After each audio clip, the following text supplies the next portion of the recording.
જય ગુરુદેવ વિદ્યાર્થી મિત્રો, આપણે ધોરણ 12માં ઓનલાઈન અભ્યાસમાં આગળ વધીએ તો આપણે વાત કરીએ છીએ અત્યારે પહેલા વિભાગના 5મા પાઠની, એટલે કે ઈ કોમ્યુનિકેશનની અંદર. છેલ્લે આપણે ઈ કોમ્યુનિકેશનની અંદર ઈમેલ વિશે જોયું હતું કે જ્યારે આપણે ઈમેલ લખતા હોય તો કઈ કઈ બાબતો આપણે ધ્યાનમાં લેવી જોઈએ. હવે એનાથી આગળ વધીએ તો હવે આપણે જોવાના છે ઈ કોમ્યુનિકેશનના પ્રકાર, કે કયા કયા ક્ષેત્રની અંદર ઈ કોમ્યુનિકેશનનો ઉપયોગ હવે થતો થઈ ગયો છે.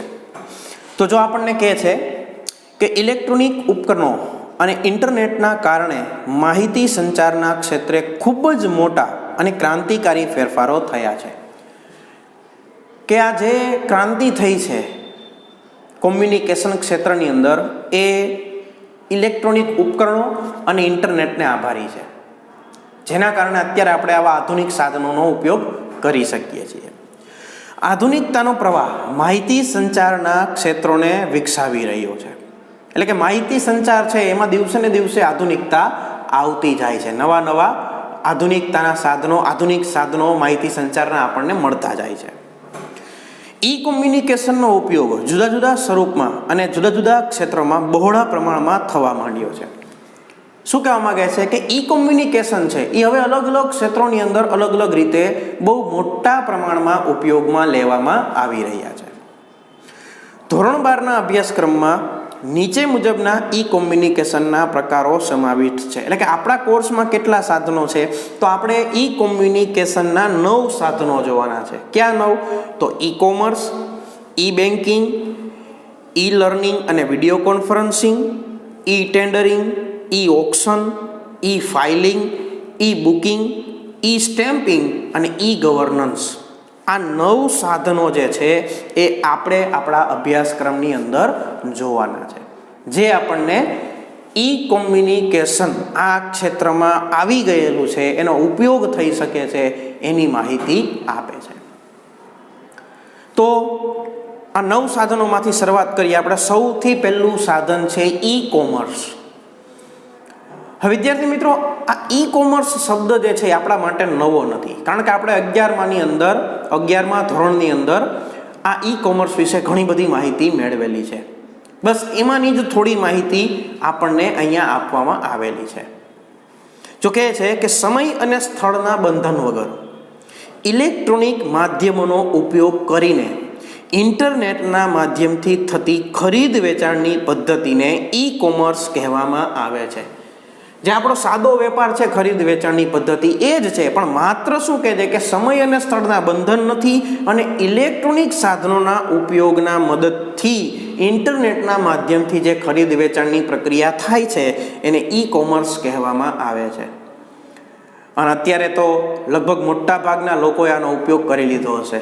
લોકડાઉનના સમયમાં ઘરે બેઠા વસ્તુઓ ઘણી બધી આપણે ખરીદેલી છે અને એનું પેમેન્ટ કરેલું છે, જે આપણે ઈ કોમર્સનો ઉપયોગ અત્યારે આપણે ખરા અર્થમાં કરેલો કહેવાય. અને હવે લગભગ બધા જ લોકો જે છે એ હવે આ ખરીદ વેચાણની પ્રક્રિયા ઓનલાઈન થઈ ગઈ છે, તો એમાં મોટા ભાગના લોકો એનો ઉપયોગ કરતા થઈ ગયા છે. એટલે કે ઈ કોમર્સનો ઉપયોગ હવે દિવસે ને દિવસે વધતો જાય છે. ઈ કોમર્સને ઓનલાઈન શોપિંગ તરીકે પણ ઓળખાવી શકાય. અને આપ સૌને ખ્યાલ છે કે હવે ઓનલાઈન શોપિંગમાં ન જોડાણા હોય એવા ભાગ્યે જ કોઈક વ્યક્તિઓ છે, બાકી મોટા ભાગના વ્યક્તિઓ છે એ ઓનલાઈન શોપિંગ કરે છે. ફ્લિપકાર્ટ છે, એમેઝોન છે, મિન્ત્રા છે, આવી ઘણી બધી જે એની જે એપ્લિકેશનો છે એની એપ્લિકેશન ડાઉનલોડ કરી અથવા તેની સાઇટ ઉપર જઈ અને તમે ઘણી બધી વસ્તુઓ ખરીદી શકો છો. અત્યારે લગભગ તમામ પ્રકારની વસ્તુઓ ઓનલાઈન તમને મળતી થઈ ગઈ છે. પછી એ કપડાં હોય તો એ ભલે, જમવાનું હોય તોય ભલે, ઇલેક્ટ્રોનિક સાધનો હોય તોય ભલે, પણ તમામ વસ્તુઓ અત્યારે હવે ઓનલાઈન શોપિંગનો ભાગ બની ગયેલી છે. વ્યાપારિક એકમ પોતાના દ્વારા વેચાણમાં મુકાયેલા ઉત્પાદનો અથવા સેવાઓને જે તે વેબસાઇટ પર કે ટેલિવિઝન પર નિદર્શિત કરીને ઓનલાઈન ઓર્ડર આપવાનું જણાવે છે. તો આની અંદર હોય શું તો કે વ્યાપારી એકમ છે પોતે જે વસ્તુ કે સેવા પૂરી પાડતા હોય એને પોતાની અથવા તો જે તે વેબસાઇટ ઉપર મૂકે છે અથવા તો ટીવીમાં પ્રદર્શિત કરે છે. ઘણા બધા વિદ્યાર્થીઓ, જો તમે ટીવી જોતા હો તો એમાં આવતું હોય છે, ટીવીમાં આપણને પ્રોડક્ટ બતાવે, એના ફાયદા જણાવે અને પછી નીચે ટેલિફોન નંબર આપેલો હોય અને એમાં કહેવામાં આવે કે જો તમે આ વસ્તુ ખરીદવા માંગતા હોય તો નીચેના ટેલિફોન નંબર ઉપર સંપર્ક કરવો.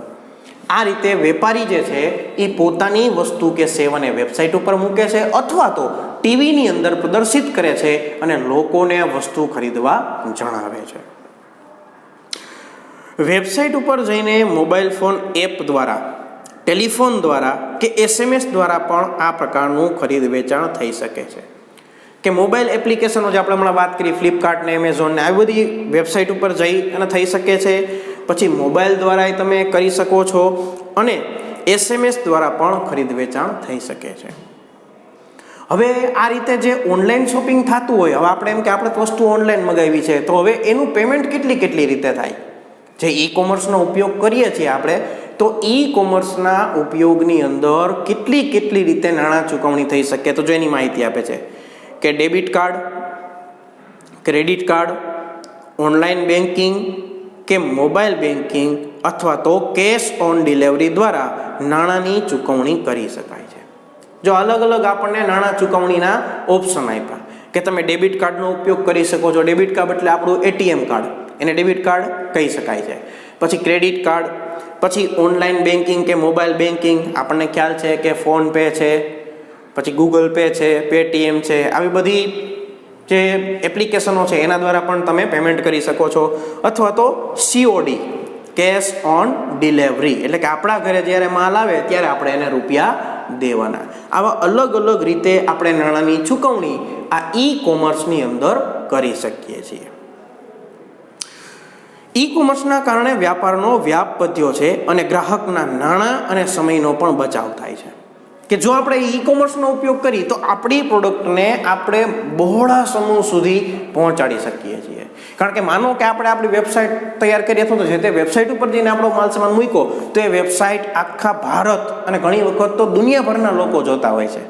તો બધા સુધી આપણી વસ્તુઓ પહોંચશે અને ગ્રાહકનો સમય અને નાણાં બચે. ઘરે બેઠા આપણે જઈ શકીએ છીએ, ક્યાંય જવાનું નથી, કરી શકીએ ઘરે બેઠા એટલે જવાનો સમય બચે અને નાણાંનો બચત થાય. હવે નાણાંની બચત શું થાય? તો કે જ્યારે આપણે આ રીતે ઓનલાઈન શોપિંગ કરીએ છીએ ત્યારે જે વચ્ચેના જે કમિશન એજન્ટો છે, વચેટિયા જે છે એ નીકળી જાય છે. એટલે આપણને સીધું ઉત્પાદક પાસેથી અથવા તો હોલસેલ વેપારી પાસેથી માલ સામાન મળે છે, એટલે આપણને પ્રમાણમાં સસ્તો પડે છે. એટલે આપણી નાણાં અને સમયનો બચાવ થાય છે. ઈ કોમર્સ વ્યાપારી પેઢીથી વ્યાપારી પેઢી સાથે એટલે કે બિઝનેસ ટુ બિઝનેસ, વ્યાપારિક પેઢીથી ગ્રાહક સાથે એટલે બિઝનેસ ટુ કસ્ટમર અને ગ્રાહકથી ગ્રાહક સાથે એટલે કે કસ્ટમરથી કસ્ટમર સુધી થઈ શકે છે. આ શું કહેવા માંગે છે કે ઈ કોમર્સની અંદર એક વેપારી બીજા વેપારીને માલ વેચી શકે છે એટલે B2B, બિઝનેસ ટુ બિઝનેસ. પછી તો કે બિઝનેસ ટુ કસ્ટમર એટલે વેપારી ગ્રાહકોને માલ વેચે છે. અને ત્રીજું કીધું C2C એટલે કસ્ટમરથી કસ્ટમર, ગ્રાહકથી ગ્રાહકને. જે OLX ને એ બધું છે એ ગ્રાહકથી ગ્રાહકને માલ વેચો કહેવાય. આવી રીતે આપણે આ ઇલેક્ટ્રોનિક ઉપકરણોનો ઉપયોગ કરી અને આ ખરીદ વેચાણની પ્રક્રિયા જે ઓનલાઈન કરીએ છીએ એને ઈ કોમર્સ અથવા તો ઓનલાઈન શોપિંગ તરીકે ઓળખવામાં આવે છે. અને આવી રીતના કરવાથી લોકોનો સમય અને નાણાં બચે છે અને ઘરે બેઠા આપણે કોઈ પણ વસ્તુ મંગાવી શકીએ છીએ જે સરળતાથી આપણા ઘર સુધી પહોંચી જાય છે અને સુરક્ષિત રીતે. આ આપણને ઈ કોમ્યુનિકેશનનો પહેલો પ્રકાર આપ્યો. કયો? E commerce. હવે બીજો મહત્વનો પ્રકાર આવે છે જે અત્યારે ધીમે ધીમે બહુ જ પ્રચલિત થતો જાય છે, એ છે ઈ બેન્કિંગ. કારણ કે હવે લગભગ વ્યક્તિઓ બેંકની સેવાઓ જે છે એ ઓનલાઈન કરવા લાગ્યા છે. ફોન પર ઉપયોગમાં મોબાઈલ બેન્કિંગનો ઉપયોગ કરવા લાગ્યા છે. કારણ કે બેંકની અંદર જવું, લાંબી લાઈનમાં ઊભું રહેવું એવો કોઈની પાસે હવે અત્યારે આ ઝડપી યુગમાં ટાઈમ નથી. એટલે બીજો પ્રકાર આપણે જોઈએ ઈ બેન્કિંગ. બેંક અથવા અન્ય નાણાકીય સંસ્થાની વેબસાઇટ પરથી ખાતેદાર એટલે કે ગ્રાહક ઇલેક્ટ્રોનિક પદ્ધતિથી નાણાંની લેવડ દેવડ કરી શકે તે પ્રકારની બેન્કિંગ સેવાને ઈ બેન્કિંગથી ઓળખાવી શકાય. જો આ એક માર્કમાં પૂછે ઈ બેન્કિંગ એટલે શું, તેની વ્યાખ્યા લખી શકાય કે શું કહે છે કે બેંક અથવા તો અન્ય નાણાં સંસ્થાની વેબસાઇટ પરથી. ઘણી વખતે બેંકની વેબસાઇટ પર બેંક પોતાની એપ્લિકેશનની વેબસાઇટ રાખતો અથવા તો અન્ય નાણાકીય સંસ્થા જેમ કે પેટીએમ છે કે ફોન પે છે, ત્યાં જઈ અને ગ્રાહક ઇલેક્ટ્રોનિક પદ્ધતિથી નાણાંની લેવડ દેવડ કરે તો આવી સેવાને ઈ બેન્કિંગ તરીકે ઓળખવામાં આવે છે. ઈ બેન્કિંગ બેંક દ્વારા શરૂ કરવામાં આવેલી કોર બેન્કિંગ સેવાનો એક ભાગ છે, જે આપણે અગાઉ 11માં જોયું છે. CORE કોર બેન્કિંગ એનો એક ભાગ છે. ઈ બેન્કિંગને ઇન્ટરનેટ બેન્કિંગ, ઓનલાઈન બેન્કિંગ કે વર્ચ્યુઅલ બેન્કિંગથી ઓળખવામાં આવે છે. જો એક માર્કમાં પૂછાઈ શકે કે ઓનલાઈન બેન્કિંગને કયા નામથી ઓળખાય, તો online e banking, internet banking, online banking અને વર્ચ્યુઅલ બેન્કિંગ. ઈ બેન્કિંગની સગવડતા મેળવવા માટે બેંકના ગ્રાહકે બેંકની વેબસાઇટ પર જઈને ઓનલાઈન નોંધણી કરાવવાની. એટલે આપણે બેંકને જણાવવું પડે કે હું ઓનલાઈન બેન્કિંગનો ઉપયોગ કરવા માગું છું, ઈ બેન્કિંગનો ઉપયોગ કરવા માગું છું.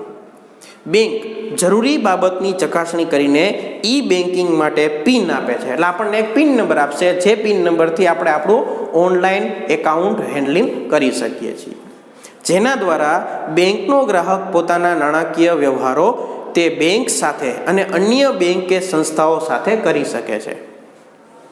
આ જ પ્રકારની કાર્યવાહી, એટલે જે આ ઇલેક્ટ્રોનિક ઉપકરણોથી મદદ કરી છે, એ જ કાર્યવાહી જો મોબાઈલ દ્વારા થાય તો એને ઈ બેન્કિંગની જગ્યાએ મોબાઈલ બેન્કિંગ અથવા તો એમ બેન્કિંગથી ઓળખવામાં આવે છે. જો એક રીતે જોઈએ તો આ બંને સરખું જ છે, માત્ર ઉપકરણો બદલે છે. એકમાં મોબાઈલ હોય છે, એકમાં બીજા ઇલેક્ટ્રોનિક સાધનો, કોમ્પ્યુટર, લેપટોપ વગેરે હોય છે. પણ જ્યારે ઇલેક્ટ્રોનિક ઉપકરણોની મદદથી બેંકની સેવાઓનો લાભ લેવામાં આવે તો એને ઈ બેન્કિંગ તરીકે ઓળખવામાં આવે છે. આપણને આ ઈ બેન્કિંગની અંદર બે માહિતી આપેલી છે, એક ECSની અને એક RTGSની. તો બેની માહિતી મેળવીએ તો સૌથી પહેલા આવે છે ECS, ઇલેક્ટ્રોનિક ક્લિયરિંગ સર્વિસીસ. જો એક માર્કમાં પૂછાઈ શકે એવો પ્રશ્ન છે, ECSનું પૂરું નામ આપો તો ઇલેક્ટ્રોનિક ક્લિયરિંગ સર્વિસીસ, કે એક બેંકમાંથી બીજી બેંકમાં કે સંસ્થામાં ઇલેક્ટ્રોનિક પદ્ધતિથી ખાતેદાર એટલે કે બેંકનો ગ્રાહક નાણાંની ચૂકવણી કરવાની સેવાઓ પ્રાપ્ત કરે તો તેને ઇલેક્ટ્રોનિક ક્લિયરિંગ સર્વિસીસ તરીકે ઓળખવામાં આવે છે. શું હોય કે એક બેંકમાંથી બીજી બેંકમાં અથવા તો એક ખાતામાંથી બીજા ખાતામાં જે છે આપણે ઇલેક્ટ્રોનિક પદ્ધતિથી ટ્રાન્સફર કરી શકીએ.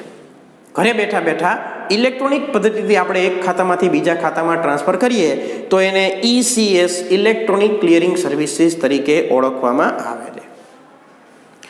નાણાંને મેળવવા અને ચૂકવવા એમ બંને સેવાઓ માટે ECSનો ઉપયોગ થઈ શકે છે. આપણે કોઈના ખાતામાં રૂપિયા નાખવા હોય તોય ભલે, કે કોઈએ આપણા ખાતામાં રૂપિયા નાખવા હોય તોય ભલે, પણ ECS દ્વારા આ બંને પ્રકારની સેવાઓ ઉપલબ્ધ છે. મોટી સંસ્થાઓ જો શું ઉપયોગ કરે છે ECSનો, તો કે પગાર, પેન્શન, વ્યાજ, કમિશન, ડિવિડન્ડ અને અન્ય પ્રકારના નિયમિત સમયે થતા નાણાકીય વ્યવહારો માટે ECSનો ઉપયોગ કરે છે. આ બધા માટે થાય, પેન્શન ચૂકવવું હોય, કમિશન, વ્યાજ, પગાર, આ બધા માટે ECS કરી શકાય. બેંકના વ્યક્તિગત ગ્રાહકો એ બીજી કઈ સેવા મળી ECS દ્વારા, તો કે વીમાનું premium, telephone bill, light bill, માસિક હપ્તા જેવા નિયમિત સમયે થતા નાણાકીય વ્યવહારો માટે ECSનો ઉપયોગ કરી શકે છે. એટલે કે ECS દ્વારા માત્ર એક ખાતામાંથી બીજા ખાતામાં નાણાં ટ્રાન્સફર થાય એટલું જ નહીં, પણ પગાર, કમિશન, વ્યાજ, ભાડું આ બધું ચૂકવી શકાય છે. અને સાથે સાથે વીમા premium, electric bill, telephone bill આવી સુવિધાઓ પણ ECS દ્વારા પ્રાપ્ત થઈ શકે છે. ECS દ્વારા થયેલા નાણાકીય વ્યવહારોની જાણ ગ્રાહકને તેમના નોંધાયેલ મોબાઈલ નંબર ઉપર SMS દ્વારા કરવામાં આવે છે કે તમે જે વ્યવહાર કરેલો છે એ સફળતાપૂર્વક થઈ ગયેલો છે. અને આવી રીતે તમે ઇલેક્ટ્રોનિક સાધનોની મદદથી જે સેવા મેળવો છો, આ બધી સેવાઓ નાણાં ટ્રાન્સફરની, પગાર, પેન્શન, ભાડું ચૂકવવાની, વીમા પ્રીમિયમ ભરવાની, એને ECS તરીકે ઓળખવામાં આવે છે, ઇલેક્ટ્રોનિક ક્લિયરિંગ સર્વિસીસ તરીકે. અને બીજી સેવા આપેલી છે આપણને RTGS. એનું પણ પૂરું નામ એક માર્કમાં પૂછાઈ શકે કે RTGSનું પૂરું નામ આપો તો રિયલ ટાઈમ ગ્રોસ સેટલમેન્ટ, જે પણ આ ECS જેવું જ છે, પણ થોડુંક અલગ પડે છે. કઈ રીતે અલગ પડે? જો આપણને કહેશે કે નિયત કરેલ નાણાંને એક ખાતામાંથી બીજા ખાતામાં ટ્રાન્સફર કરવાનો આદેશ ગ્રાહક દ્વારા જે સમયે આપવામાં આવે તે પછીના બહુ જ ઓછા સમયમાં એટલે કે ખૂબ જ ઝડપથી અથવા તો તે જ સમયે બીજા ખાતામાં નાણાં ટ્રાન્સફર થઈ જાય તે પ્રકારે મળતી ઓનલાઈન બેન્કિંગની સેવાને રિયલ ટાઈમ ગ્રોસ સેટલમેન્ટ આરટીજીએસથી ઓળખવામાં આવે છે. જો શું કીધું કે એક ખાતામાંથી બીજા ખાતામાં જ્યારે આપણે કહીએ ત્યારથી ખૂબ જ ઓછા સમયમાં અથવા તો ત્યારે જ એક ખાતામાંથી બીજા ખાતામાં નાણાં ટ્રાન્સફર કરવાની જે સુવિધા મળે છે તેને RTGS real time gross settlement તરીકે ઓળખવામાં આવે છે. આરટીજીએસ દ્વારા થયેલા નાણાકીય વ્યવહારોની જાણ ગ્રાહકને તેમને નોંધાવેલા મોબાઈલ નંબર ઉપર એસએમએસથી કરવામાં આવે છે. આરટીજીએસની સેવા મેળવવા માટે જે તે ગ્રાહકે જે તે બેંકના ચાર્જ પ્રમાણે દર ચૂકવવો પડે છે કે જ્યારે આપણે આરટીજીએસ કરીએ ત્યારે જેટલા રૂપિયા આપણે ટ્રાન્સફર કરવા હોય એના ઉપર આપણે બેંકે નક્કી કરેલું કમિશન ચૂકવવું પડે છે. આરટીજીએસ માટે નીચે મુજબની માહિતી ઓનલાઈન ફોર્મમાં આપવી પડે કે જો આપણે આરટીજીએસ કરવું હોય તો ફોર્મ ભરવું પડે, બેંકને આપવું પડે કે આટલા રૂપિયા મોકલે તો કઈ કઈ માહિતી જો કેટલા રૂપિયા ટ્રાન્સફર કરવાના છે એક એ આપણે જે વ્યક્તિના ખાતામાં રૂપિયા ટ્રાન્સફર કરવા માંગતા હોય તો કેટલા રૂપિયા ટ્રાન્સફર કરવા માંગીએ છીએ એ જણાવવાનું આરટીજીએસ કરતી વખતે. પછી બીજું જે ગ્રાહકના ખાતામાં નાણાં ટ્રાન્સફર કરવાના છે તેની બેંકનું નામ એટલે કે આપણે સામેવાળા વ્યક્તિને રૂપિયા આપવા છે તેની બેંકનું નામ જણાવવું પડે. ત્રીજું જે ગ્રાહકના ખાતામાં નાણાં ટ્રાન્સફર કરવાના છે તેનો ખાતા નંબર અને જે ગ્રાહકના ખાતામાં નાણાં ટ્રાન્સફર કરવાના છે તેની બેંકનો આઈએફએસસી કોડ. આ ચાર વસ્તુ આપણે આરટીજીએસ કરવી હોય તો આપણે આપણી બેંકને આપવી પડે એટલે આપણી બેંક જે છે એ આપણા વતી સામેવાળાના ખાતામાં નાણાં નાખી આપશે. હવે આ ચાર વસ્તુ જોઈ તો ચારેયથી આપણે પરિચિત છીએ. જો ટ્રાન્સફર કરવાના છે કેટલા રૂપિયા એ ખબર હોય, બેંકનું નામ, ખાતા નંબર, પણ આઈએફએસસી કોડ શું છે? આ આઈએફએસસી કોડ છે એ જ્યારે આપણે ઓનલાઈન આ રીતે નાણાંનું ટ્રાન્સફર કરવું હોય ત્યારે એક જરૂરી નંબર છે જે પાસબુકની અંદર પહેલા પાના ઉપર હોય અથવા તો દરેક ચેક ઉપર લખેલો હોય, લખ્યું હોય આઈએફએસસી કોડ. આ ચાર વસ્તુ આપણે આપણી બેંકને આપી એટલે આપણી બેંક આપણા વતી સામેવાળાના ખાતામાં નાણાં ટ્રાન્સફર કરી આપે છે. આ વાત કરી આરટીજીએસની. હવે જો આપણે આરટીજીએસની ઈસીએસની વાત કરીએ એના ઉપરથી આપણને ખ્યાલ પડી જાય કે બે અલગ શું કામ છે તો કે આરટીજીએસ દ્વારા માત્ર એક વ્યક્તિના ખાતામાંથી બીજા વ્યક્તિના ખાતામાં નાણાં ટ્રાન્સફર કરવાની સુવિધા મળે, જ્યારે ઈસીએસ દ્વારા એક ખાતામાંથી બીજા ખાતામાં નાણાં ટ્રાન્સફર કરવાની સુવિધા તો મળે જ છે પણ એ ઉપરાંત તો કે પેન્શન, પગાર, વ્યાજ, કમિશન, ડિવિડન્ડ આ ચૂકવી શકાય છે અને વીમાનું બિલ, વીમા premium, light bill, telephone bill આવું પણ ચૂકવી શકાય, જ્યારે આરટીજીએસમાં આવું કાંઈ હોતું નથી. પણ બેંક જે છે એ દિવસે ને દિવસે હવે આધુનિકીકરણ તરફ જાય છે અને આ ઈ કોમ્યુનિકેશનનો ઉપયોગ વધારી અને બેંકની સેવાને વધુ ઝડપી અને વધુ આધુનિક બનાવે છે.